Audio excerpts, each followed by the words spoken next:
So a lot of you guys have requested a UR memory tier list, and I'm really against doing that only because that list is very subjective to the point where there's only really 3 tiers that you can really give it. It's either just good, really good, and just straight up bad.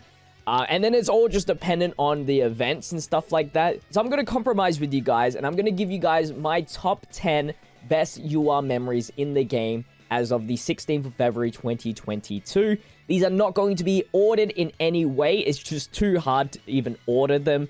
But if you have any of these memories, you're in pretty good hands for late game. Now, as we go through each memory, I'll tell you guys why it's really good. And I'll consider most of these memories in every single event for the most part. Alright, so let's start it off here. The first one that I want to show you guys is the USJ shop threat in their way. The reason why it's really good is because it's a 30% crit rate, maxed ability. Most of these are going to be ranked in max limit broken. I'm sorry, that's just the information, just to keep everything fair. But 30% crit rate is, I think, the best crit rate chance, if not one of the best crit rate chances you can provide to a hero unit, which is very easy. Like, all the top tier units are hero units anyway. And then if it is equipped to a UA teacher, you get a skill damage increase of 30%. Now, it's not really technically high on the most valuable list because, one, the UA teacher restriction is pretty tough. Like, it's All Might Aizawa. I think that's it. But the main reason why it's so good is that it's free. The 30% crit rate, which is one of the highest crit rates, allows you to abuse the point system in VE Tower.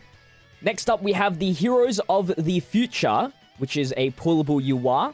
Easy restriction, just a male unit, so that includes villain male units as well. 20% attack up, 20% critical. This is like standard, very good. You can use it everywhere, essentially. Of course, maybe PvP is a little iffy, but plain old simple, it can be used everywhere. That's why it's just so good. Next up is Pastor Feud, which has the Todoroki and Endeavor as the image.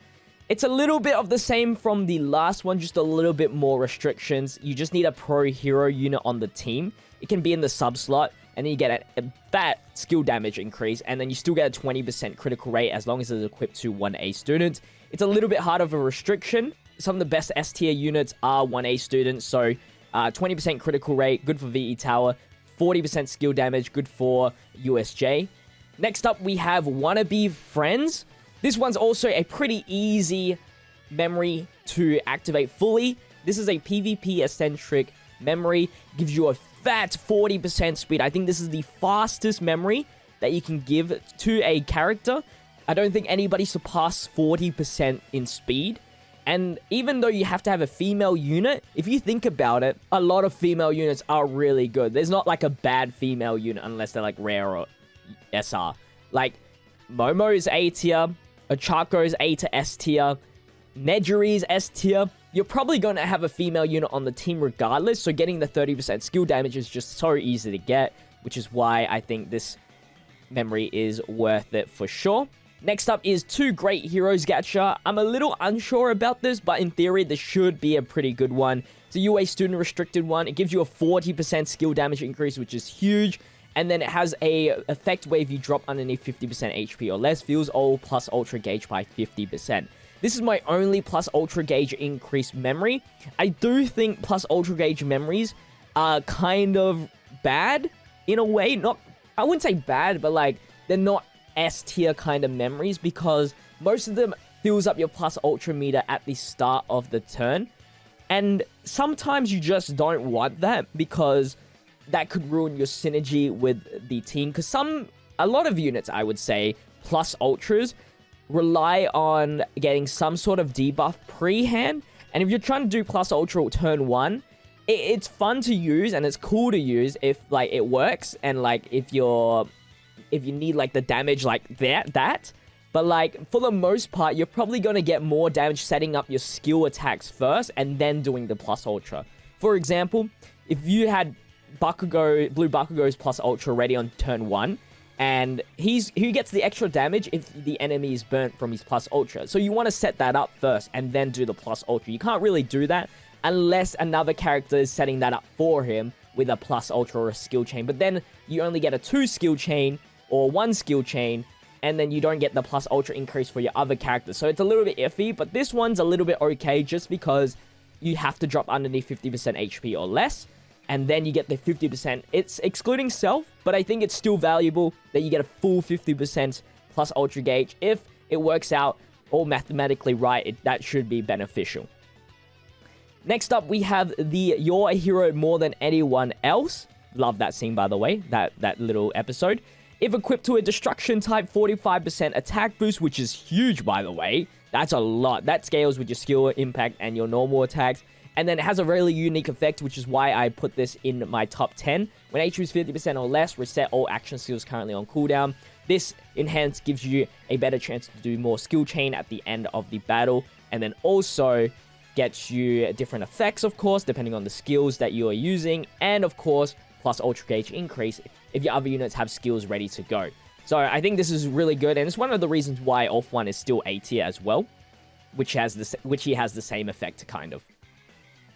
Next up, we have the 3 Musketeers. This is from the World Heroes Mission banner, unfortunately, but it still fits on this list. It's a very easy restriction, one of the most easiest male unit. You get a 30% speed, a 40% skill damage increase, very staple for PvP. And then we have the Voice Called by a Friend. These are translated from the Japan, so it could be slightly different names on English, by the way.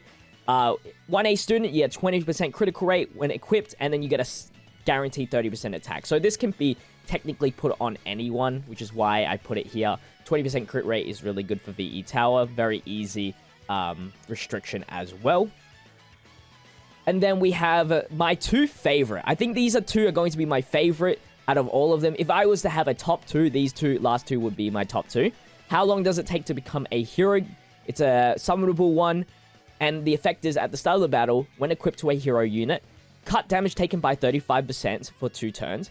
From the 3rd turn, 35% attack, 25% speed. So this has 3 different effects, which is huge. It's good for a tank to even stack more damage reduction if need be. And then later on, you start getting the speed advantage in PvP. I think this is a good memory for PvP for sure. Or a VE Tower stage, if you need somebody to survive just that little bit longer, this would be really, really good. And then my favorite one is the Adventurer Awaits Youre. This just has so many effects built in, and it's so flexible. It can equip on any character in the game. Of course, this doesn't really favor monotype teams, but at the same time, monotype teams are used for USJ and VE Tower, kind of. Not really, but USJ, you can just have like 2 subunits of different typings, and you still get the effects. And these effects are very good. Like in VE Tower, if I wanted critical rate, I'll add like a Faith unit on the sub line. If Faith is not a good typing for that single boss. If it's a tank, max HP would be so good to have. You know, you can stack double skill damage and attack if you want a full DPS, which is crazy. And then if you're PvP, just have a Destruction ally on the sub lineup. It's so easy to add all of these effects. If you have a Rainbow team, this is super good. So this is my favorite for sure. So that concludes my UR memory list here, my top 10. I will upload my 5 worst ones. There's only a few bad ones in this game. So make sure to leave a like on today's video. Subscribe to the channel so you don't miss out on the daily My Hero Ultra Impact content. Comment down below what you think should have been on this list, or your thoughts on some of the memories that I discussed. But with that said, I'll see you guys in the next one. Until then, stay healthy, stay safe, stay fizzy. Peace out.